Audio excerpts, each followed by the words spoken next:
மணின்னு ஒரு பையன் உண்டு, அவருக்கு அசிஸ்டன்ட். அவர் தான் அந்த இது போட முடியும், கோலமெல்லாம். ஸோ அவனை கூப்பிட்டு அவனை மெஷர்மெண்ட் வந்து ஒரு 100 டைம்ஸ் பெருசாக இருக்கும். அது ஆல்மோஸ்ட் ஒரு ஃப்ளோரில் 90% அந்த ஃப்ளோர் அந்த ஃபேஸ் மட்டும். அது எப்படி பண்ண முடியும்? பெர்ஸ்பெக்டிவ் எப்படி கிடைக்கும்? அவன் வந்து க்ரெயினில் மேலேருந்து தொங்குவான். ஸோ அவன் எவ்ரி டைம் போட்ட உடனே க்ரெயின் அவனை தூக்கும்.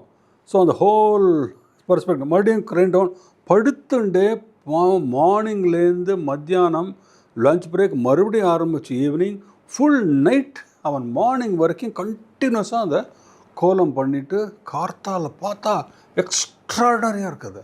எல்லோரும் பாராட்டின்னு இருக்கான். ஆனால் உள்ளூர் எனக்கு என்ன பயம்னா, இந்த ரஜினி சார் வந்து அந்த ஃபேன்ஸ் வந்து கச்சமச்சான் உள்ளே வந்துடுவாங்க.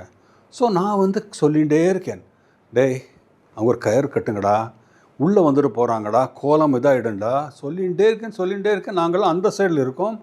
கரெக்டாக ஒருத்தன் வந்து தலைகால் புரியாமல் சார் ரஜினி சார் சொல்லிட்டு அப்படியே அந்த கோலத்து மேலே ஓடின்னு வந்துட்டான்.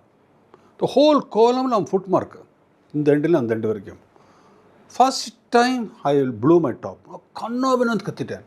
அந்த ஆளை திட்டுறது மட்டும் இல்லை, நம்ம ப்ரொடக்ஷனில் ஒரு பயலுக்கு அதில் சொல்லி ஒரு 5 minutes என்னோடய ஃபுல் ஆங்கர் நான் காட்டிட்டேன்.